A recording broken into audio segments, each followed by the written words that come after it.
Hello everyone, Killer Shrew Fan here, and I hope you are all maintaining during these uncertain times. But if you find yourself starting to lose it, I have a treat for you today. Today we'll be taking a look at the favorite co, Baryonyx, a sort of hard to find gem, but one that's certainly easy to appreciate. This is one of the few favorite dinosaurs that I own, and I only came into it by chance, but I am glad that I did because this is a beautiful figure and I cannot wait to take a closer look at it. So let's do this.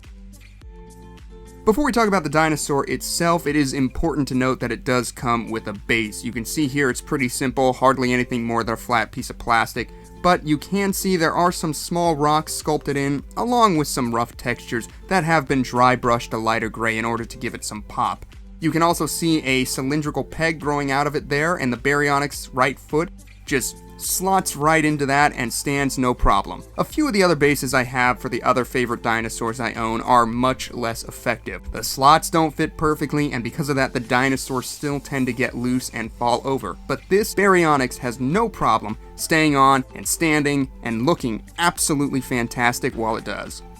Taking a look at the dinosaur itself, I believe this head is near perfect. They really did a fantastic job of capturing that Spinosaurid look, especially with the premaxilla notch. You can see the eye has a lovely yellow color to it with a rounded pupil, framed with a delicate black outline, which I usually don't care for, but it works very well here. The scale details are very well handled, especially on the lower mandible, and the teeth, though not individually sculpted in that open mouth, are painted in such a way to make them look like they are.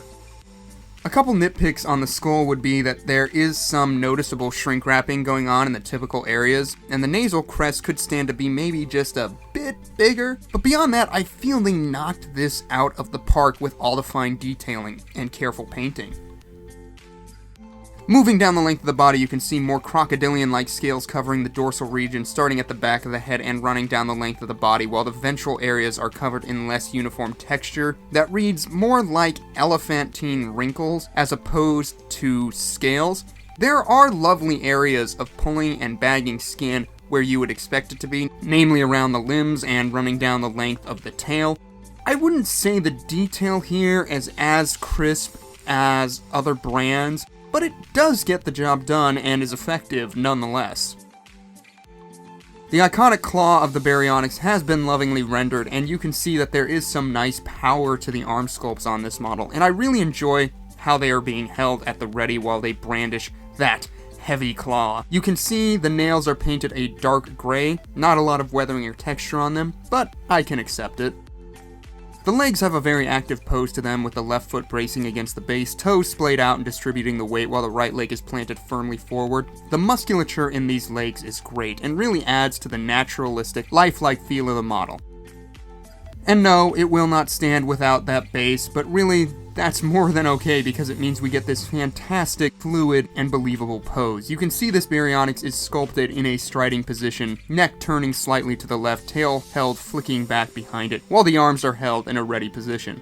It looks like this Baryonyx has eyed an adversary and is circling, attempting to intimidate its rival through vocalization rather than dramatic poses. I mean, what more could you want from a dinosaur pose? It's not extreme, it's not cartoony or outlandish, and it also doesn't come across as inactive, tranquil, or simplistic, which seems to be a growing trend for some companies, especially Safari with their latest line of very peaceful-looking theropod dinosaurs.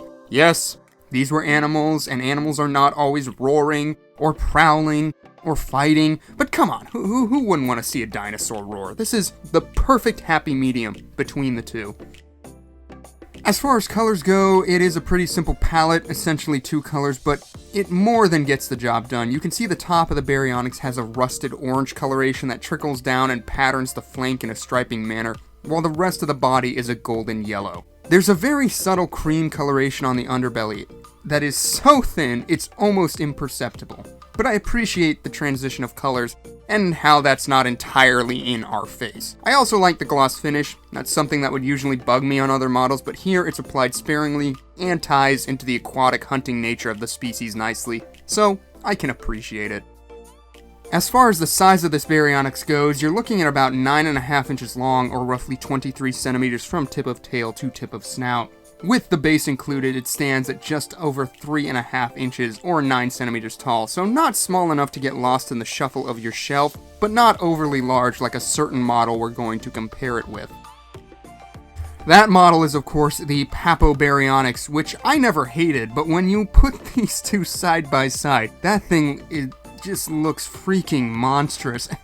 It's way big, and the aesthetics on it are not nearly as appealing as with this beautiful favorite Baryonyx. The lithe posture and more restrained approach really blows Papo's offering out of the water. Next up for size comparison, here it is next to last year's limited edition Papo Spinosaurus, and I don't think these two size up all that horribly, all things considered. Granted, they don't play off of each other super well, given aesthetic reasonings, but it is cool to see two members of the family size up decently. And finally, for size comparison, boy do I feel dirty doing this, here it is next to the Mattel Baryonyx Roarivore, and yeah. It's very obvious one of these is made to appeal to children as well as fans of a multi-billion-dollar film franchise, while the other is Favorite. Favorite Co. is definitely made for people who appreciate the scientific beauty of prehistoric life. Me, I like them both for different reasons. One is for celebrating the past, while the other is a fantasy escape piece. So for those out there watching this on either side of the spectrum, and you know who you are, let's all just chill the heck out and leave each other alone. Ish. So there you have it, guys. That's going to do it for our look at the Favorite Co. Baryonyx, and I truly believe this is the best mass-produced representation of the species currently available. That is, if you have the means to get it.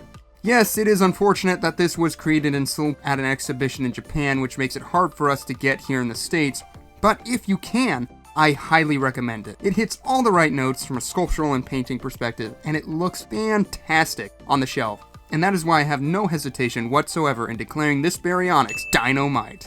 But as always, I want to know what you guys think of this model. Are you lucky enough to own it? If not, which Baryonyx is your personal favorite in your collection? Leave all your thoughts down below, and as always, thank you so much for tuning in. Just remember, if you're out grocery shopping, you don't really need that second pack of toilet paper, and as always, I hope to see you again in the next review. Bye-bye.